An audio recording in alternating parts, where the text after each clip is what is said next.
دین میگه حیات ارزش داره، حیات تو فربه کن. خیلی زنده باش،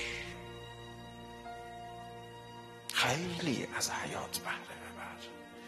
خدا ناراحت میشه از بنده ای که از حیاتش خیلی بهره نمیبره. 2 حیات داریم تو قرآن رسما. تو میدونید چشم قلبت باز بشه چی میشه؟ گوش روحت باز بشه چی میشه؟ دستت یداللهی بشه چه اتفاقی میفته؟ قدمت قدم خدا باشه چی کار میکنی رو کرات آسمان ها؟ تو میدونی فهمت میتونه به کجا برسه؟ فلنحیینه حیاتا طیبه. دین به انسان میگه ببین تو باید خیلی زنده باشی. حیات این نیست که تو داری الان شبیه جمادات داری زندگی میکنی، یک کمی از حیوانات هم زدی بالا، یک کمی. فلنحیینه حیاتا طیبه. علامه طباطبایی میفرماید معنای حیات طیبه این نیست که همین حیاتی که داره پاکیزش میکنم. فلنحیینه یه حیات دیگه بهش میدم. اصلا اون حیات با این حیات فرق میکنه. یه بار دیگه به دنیا میاد، از رحم مادر طبیعت خارج میشه، دست و بالش باز میشه، نافشو از طبیعت مادر میبرن، راه میره، حرف میزنه، میشنوه، میبینه، غذا میخوره، رشد میکنه. دین میگه حیات ارزش داره، حیات تو فربه کن. خیلی زنده باش،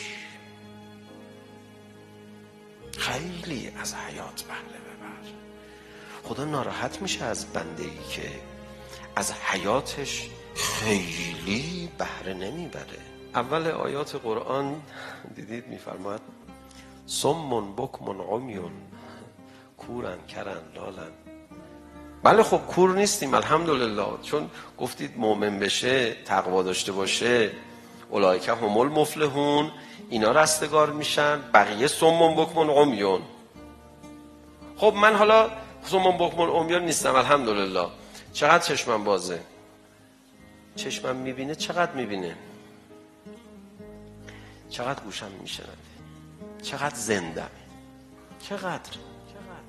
چقدر حس میکنم امام حسین داره نزدیک کربلا میشه؟ چقدر قلب مقدس امام زمان رو حس میکنم؟ اون قلب خیلی نزدیک منه. ایشون میتونن از ما بپرسن تو چطور حس منو درک نکردی؟ اومد گفت گاهی آقا امام صادق دلم میگیره، گاهی هم خوشحال میشم نمیفهمم برای چیه. فرمود ما اهل بیت، ما امام تو، وقتی دلمون میگیره تو دلت میگیره دیگه، وقتی ما شاد میشیم تو شاد میشه دیگه. یکم برو جلوتر، وقتی به چه دلیل امام زمان شاد میشه هم میفهمی. فقط زنده باش، یکمی زندگی کن. 2 حیات داریم تو قرآن رسما. فلنحیینه یه حیات دیگه بهش میدم. اصلا اون حیات با این حیات فرق میکنه. یه بار دیگه به دنیا